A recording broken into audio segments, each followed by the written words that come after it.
사도신경하심으로 신앙 고백하겠습니다.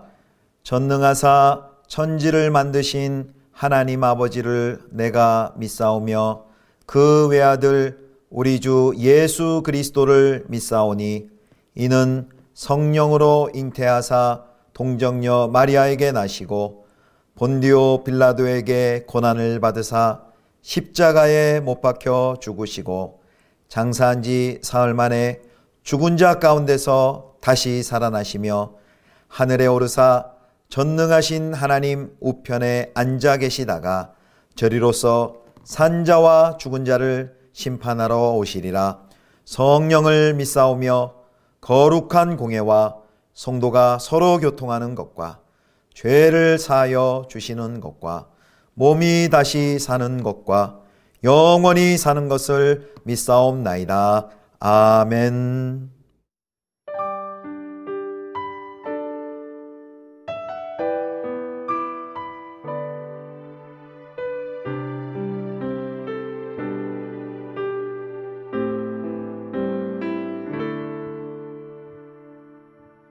당신은 시간을 뚫고 이 땅 가운데 오셨네. 우리 없는 하늘 원치 않아 우리 삶에 오셨네. 자신의 평안 버리고 우리에게 평안 주셨네.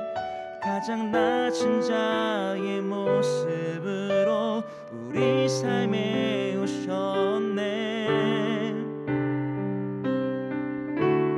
당신은 시간을 뚫고 이 땅 가운데 오셨네. 우리 없는 하늘 원치 않아 우리 삶에 오셨네. 자신의 평안 버리고 우리에게 평안 주셨네. 가장 낮은 자의 모습으로 우리 삶에 오셨네.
저물매 제자들이 바다에 내려가서 배를 타고 바다를 건너 가버나움으로 가는데 이미 어두웠고 예수는 아직 그들에게 오시지 아니하셨더니 큰 바람이 불어 파도가 일어나더라. 제자들이 노를 저어 10여리쯤 가다가 예수께서 바다 위로 걸어 배에 가까이 오심을 보고 두려워하거늘 이르시되 내니 두려워하지 말라 하신대. 이에 기뻐서 배로 영접하니 배는 곧 그들이 가려던 땅에 이르렀더라. 이튿날 바다 건너편에 서 있던 무리가 배 한 척 외에 다른 배가 거기 없는 것과 또 어제 예수께서 제자들과 함께 그 배에 오르지 아니하시고 제자들만 가는 것을 보았더니 그러나 디베라에서 배들이 주께서 축사하신 후 여럿이 떡 먹던 그곳에 가까이 왔더라. 무리가 거기에 예수도 안 계시고 제자들도 없음을 보고 곧 배들을 타고 예수를 찾으러 가버나움으로 가서 바다 건너편에서 만나 랍비여 언제 여기 오셨나이까 하니 예수께서 대답하여 이르시되 내가 진실로 진실로 너희에게 이르노니 너희가 나를 찾는 것은 표적을 본 까닭이 아니요 떡을 먹고 배부른 까닭이로다. 썩을 양식을 위하여 일하지 말고 영생하도록 있는 양식을 위하여 하라. 이 양식은 인자가 너희에게 주리니 인자는 아버지 하나님께서 인치신 자니라. 그들이 묻되 우리가 어떻게 하여야 하나님의 일을 하오리이까? 예수께서 대답하여 이르시되 하나님께서 보내신 이를 믿는 것이 하나님의 일이니라 하시니. 성도 여러분, 좋은 아침입니다. 오늘도 주님 안에 은혜와 평강이 가득히 넘치는 복된 하루 되시기를 축복합니다. 오늘은 매일 성경 본문 요한복음 6장 16절부터 29절까지의 말씀으로 영원한 것을 얻으라 라는 제목으로 하나님 말씀을 함께 묵상하겠습니다. 오병이어 사건 이후 예수님께서는 서둘러 제자들을 배를 태워서 갈릴리 호수 건너편으로 건너가게 하십니다. 그리고 예수님 혼자 산으로 기도하러 가시죠. 날은 이미 어두워졌고 이 제자들이 배를 타고 가다가 큰 풍랑을 만나게 됩니다. 갑자기 큰 바람이 불어 파도가 치기 시작합니다. 갈릴리 호수에서는 이와 같은 동서로 부는 바람은 흔한 일이었습니다. 제자들이 노를 저어서 한 5, 6km 정도 저어 갔을 때의 일입니다. 그때 바다 위로 예수님께서 걸어오십니다. 아마 제자들은 누군지를 몰랐기 때문에 그 어두운 밤에 폭풍랑이는 그 흑암이 가득한 바닷속에서 아마 큰 두려움 가운데 무서움 가운데 쌓여 있을 것입니다. 그때 예수님께서 오셔서 이렇게 말씀하십니다. 내니 두려워하지 말라 말씀하십니다. 내니 두려워하지 말라. 여기 내니, 나이니라는 것은 헬라어로 에고 에이미입니다. 나는 나다 라고 번역할 수 있습니다. 구약에서 이스라엘 백성들을 향한 하나님의 자기 표현으로 자주 사용되는 말이 나는 나다이죠. I am that I am. 모세에게 하나님께서 이 표현을 통해서 나는 스스로 있는 자다, 나는 나다라고 모세에게 출애굽기 3장에 보면 나타나셨죠. 바로 요한복음에서는 예수님께서 이 에고 에이미 나는 나다라는 이 표현을 통해서 예수님 자신의 신적인 정체성을 드러내십니다. 갈릴리 호수를 이렇게 걸어오시는 이 장면은 모세가 물 가운데 이스라엘을 인도하는 장면을 상기시킵니다. 출애굽기 13장에서 15장 출애굽의 그 내용들을 상기시키는 기적이죠. 여기 이제 사복음서 다른 병행 구절에 보면 마가는 예수님이 배에 올랐을 때 폭풍을 잠잠케 하셨다라고 기술하고 있는데요. 여기 요한복음은 이렇게 6장 21절 마지막 예수님께서 배에 오르시자 또 이렇게 이야기합니다. 자, 6장 21절입니다. 이에 기뻐서 배로 영접하니 배는 곧 그들이 가려던 땅에 이르렀더라. 아멘. 예수님이 오르시자마자 배가 안전하게 그 항구에 다다랐다라고 언급하고 있습니다. 이 폭풍이는 풍랑이는 이런 위험한 자연재해들에도 불구하고 그분을 따르는 제자들을 하나님께서 보호하시고 구해내시고 인도하심을 보여주고 있습니다.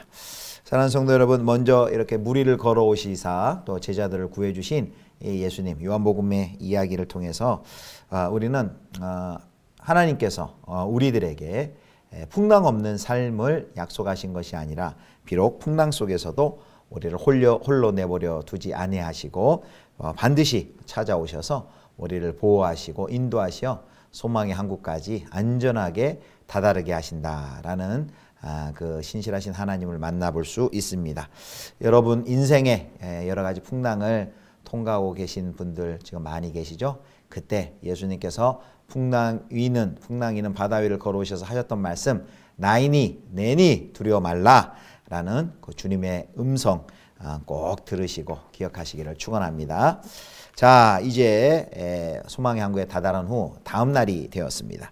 자, 이튿날이 되었는데요. 전날 배가 한쪽밖에 없고 분명히 무리들이 볼 때는 그 배는 제자들만 타고 그 갈릴리 호수 건너갔는데, 그렇다면 예수님은 그 부근 인근에 어딘가 있어야 되는데 이 무리들이 아무리 찾아도 예수님을 찾을 수가 없었습니다. 이리저리 찾았지만 예수님을 만날 수 없습니다. 근데 마치 그 반대편 호수 건너편 디베라에서 배들이 와서 혹시 그 배를 타고 계신가, 그 배에 계신가를 확인해 봤는데 거기에도 없었습니다. 그러자 그들은 아마 그들에게 정보를 얻었던 것 같아요. 예수님이 저 가버나움 지역에 계시다. 그 이야기를 듣고 다시 그 배를 타고 이제 바다를 건너 예수님을 찾으러 갑니다. 자, 6장 24절입니다. 무리가 거기에 예수도 안 계시고 제자들도 없음을 보고 곧 배들을 타고 예수를 찾으러 가버나움으로 가서. 아멘. 여기 이 무리들이 예수님을 찾는 그 모습을 매우 자세하게 묘사하고 있습니다. 심지어 예수님께서 풍랑이는 바다로 걸어오시고 기적을 행하신 그 기사의 내용보다 단어 수가 더 많습니다. 그만큼 이 예수님을 향한 그 무리들의 열심을 아주 상세하게 보여주고 있습니다. 자, 그들이 이제 가버나움에 도착하자 예수님은 그 중요한 이제 생명의 떡 강화를 시작을 하십니다. 예수님은 전날 그 기적을 경험했던 그 목격자들에게 직접 말씀하십니다. 자, 6장 26절입니다. 예수께서 대답하여 이르시되 내가 진실로 진실로 너희에게 이르노니 너희가 나를 찾는 것은 표적을 본 까닭이 아니요 떡을 먹고 배부른 까닭이로다. 아멘. 예수님은 그 기적을 경험했던 그 사람들, 또 갈릴리 사람들에게 그들의 오류를 지적하십니다. 그들이 예수님에게 관심을 갖는 이유는 그들이 먹은 떡 때문이라는 것이죠. 떡 때문에 예수님을 찾고 예수님의 관심을 가진 것입니다. 그들의 의도는 이 떡을 얻으려는 것이었습니다. 자, 이 사람들은요, 이 무리들은 물질 세계에 너무 사로잡힌 나머지 하나님이 그들에게 제공하시는 참된 복, 이 참된 복은 물질적인 차원의 것이 아니라는 것을 그들은 깨닫지 못했습니다. 하나님이 주시는 복이 뭘까요? 그럼 27절입니다. 27절 6장 27절 말씀. 썩을 양식을 위하여 일하지 말고 영생하도록 있는 양식을 위하여 하라. 이 양식은 인자가 너희에게 주리니 인자는 아버지 하나님께서 인치신 자니라. 사랑하는 성도 여러분, 무리에게 또 우리에게도 먹을 양식이 필요합니다. 왜냐하면 우리는 몸을 가지고 있는 존재이기 때문에요. 그 양식 없이는 못 살죠. 그것을 부인하는 것이 아닙니다. 그렇기 때문에 예수님께서도 허기진 굶주린 그 5,000명의 백성들에게 오병이어의 기적으로 그들의 줄인 배를 채워주셨죠. 그들을 불쌍히 여기셨고요. 하지만 인간은 떡으로 또 육신의 생명을 유지하고 또 정치적 자유를 누리기만 하면 존재의 의미가 이루어지는 그런 존재가 아닙니다. 사람은 떡으로만 살 수 있는 존재가 아닙니다. 그래서 예수님은 그들의 노력이 단순히 그냥 떡과 물고기가 아니라 영원히 지속되는 보다 더 중요한 양식에 집중되어야 한다라고 말씀을 하십니다. 썩을 양식이 있다면 썩지 않을 영생의 양식도 있습니다. 바로 예수님은 이 양식을 주시기 위하여 오셨다라는 것을 말씀합니다. 자, 27절 썩을 양식을 위하여 일하지 말고 영생하도록 있는 양식을 위하여 하라라고 말씀하셨죠. 그러므로 사랑하는 성도 여러분, 썩지 않을 것, 영원한 것들을 추구하시는 저와 여러분 되시기를 주님의 이름으로 축원합니다. 내 욕망을 채워줄 세상의 물질을 얻기에 눈에 불을 켜고 일하면서 최고의 최선을 다하지만 정말 하나님의 뜻과 하나님의 나라를 위한 일에는 영원한 양식을 위해서는 우리가 얼마나 열심을 내고 있는지 우리가 우리 자신을 되돌아봐야 됩니다. 썩을 양식을 위해서는 모든 노력과 모든 최선과 투자를 다하지만 썩지 않을 이 양식을 위해 우리는 얼마나 부지런히 그것을 추구하고 있는지 우리가 한번 살펴보아야 합니다. 에콰도르 와우라니 인디언 선교를 하다 순교한 짐 엘리엇 선교사님이 이런 말씀을 했습니다. 영원한 것을 얻기 위하여 영원하지 않은 것을 버리는 자는 결코 바보가 아니다. 우리의 삶이 정말 영원한 것을 우리가 바라고 또 추구하고 그것을 얻기 위해 우리가 경주하고 있습니까? 나의 삶 속에 그 영원한 것을 붙들기 위해서 얼마만큼 실제적인 우리 노력과 수고가 또 관심이 투자가 열정이 우리에게 있습니까? 자, 예수님의 이 지적에 무리는 그럼 어떻게 하여야 하나님의 일을 할 수 있습니까? 라고 물었습니다. 자, 예수님의 대답을 들어보시죠. 6장 28절 29절입니다. 그들이 묻되 우리가 어떻게 하여야 하나님의 일을 하오리이까? 29절 예수께서 대답하여 이르시되 하나님께서 보내신 이를 믿는 것이 하나님의 일이니라 하시니. 자, 하나님께서는 우리에게 썩어 없어지는 세상의 것을 주기 위함이 아니라 영생을 주시기 위하여 예수님을 이 땅에 보내주셨습니다. 영원한 양식을 얻기 위해 무리가 할 일은 바로 예수님을 믿는 것이었습니다. 바로 예수님을 믿는 것, 그것이 하나님께서 보내신 일을 믿는 것, 그것이 하나님의 일이다 라고 말씀을 하십니다. 하나님이 원하시는 것은 하나님께서 보내신 이 바로 예수 그리스도를 왕으로 영접하고 믿는 것으로 시작을 합니다. 많은 사람이 예수님이 주시는 빵은 먹었지만 그 빵을 주시는, 떡을 주시는 예수님은 보지 못합니다. 예수님이 주시는 떡에는 관심이 있지만 그 떡을 주시는 예수님에게는 관심을 갖지 못합니다. 그게 이 세상에서 몸을 가지고 사는 사람들이 갖는 유혹입니다. 그들은 예수님이 하신 하나님이심을 나타내는 표적을 보고도 깨닫지 못하고 또 이기적이고 자기 중심적인 삶을 이루기 위해서 또 예수님을 그냥 도구와 수단 정도로 생각하고 따릅니다. 그러나 예수님은 이 땅에서 먹을 빵 뿐만이 아니라 영원한 생명을 주는 양식을 위해 일하라고 하십니다. 그 말은 이 땅에서 먹고 사는 일이 전부가 아니라 하나님이 주인이신 나라를, 하나님의 나라를 살아가며 그 하나님의 통치 속에서 누리고 또 즐기고 그 나라를 증거하며 증언하며 영생을 사는 삶을 살아라 라는 말씀이시죠. 바로 이 영생으로 우리를 초대하셨고 예수 그리스도를 믿음으로 이 영생의 삶이 오늘 지금 여기에서부터 시작이 되는 것입니다. 그리고 오늘 여기서 우리는 그 영원한 것을 얻을 수 있는 사람입니다. 그 영원한 것을 추구하고 바라고 의지하고 또 투자하고 그 일을 위하여 우리가 오늘 살 수 있습니다. 사랑하는 성도 여러분, 우리가 이 땅에 살아가면서 무엇을 위해 살아가는지 다시 한번 오늘 본문은 우리에게 본질적인 질문을 합니다. 우리에게 하나님께서 분명히 먹을 것, 입을 것, 필요한 것 다 주시지만 자칫 그것에 매여서 영원한 것 바라보지 못하고 또 예수님 믿지 못하고 하나님의 나라를 살지 못하는 그런 우를 범하는 것이 아니라 우리에게 영원한 생명 주시고 또 영원한 나라를 주시고 영원한 가치를 주신 그 하나님을 온전히 의지하고 정말 먼저 그 나라와 의를 위하여 사는 영원한 것을 얻기 위하여 영원하지 않은 것을 또 버리고 투자하는 이런 지혜가 우리 모두에게 있기를 간절히 소망합니다. 다 같이 기도하겠습니다. 하나님 아버지, 썩어질 양식만 위해 일하지 않게 하여 주시고 영원한 양식을 위해 일하는 지혜로운 저희들 되게 하여 주옵소서. 먼저 그의 나라와 그의 의를 구할 수 있도록 도와주시고 하나님의 아들을 잘 믿고 하나님의 아들을 믿고 섬기고 하나님의 통치와 다스림 가운데 오늘도 영생의 삶을 오늘 이 자리에서부터 살아가게 하여 주옵소서. 우리 주 예수 그리스도의 이름으로 기도드립니다. 아멘. 주님 가르쳐 주신 기도하겠습니다. 하늘에 계신 우리 아버지여, 이름이 거룩히 여김을 받으시오며 나라의 임하옵시며 뜻이 하늘에서 이룬 것 같이 땅에서도 이루어지이다. 오늘날 우리에게 일용할 양식을 주옵시고 우리가 우리에게 죄 지은 자를 사하여 준 것 같이 우리 죄를 사하여 주옵시고 우리를 시험에 들게 하지 마옵시고 다만 악에서 구하옵소서. 대개 나라와 권세와 영광이 아버지께 영원히 있사옵나이다. 아멘.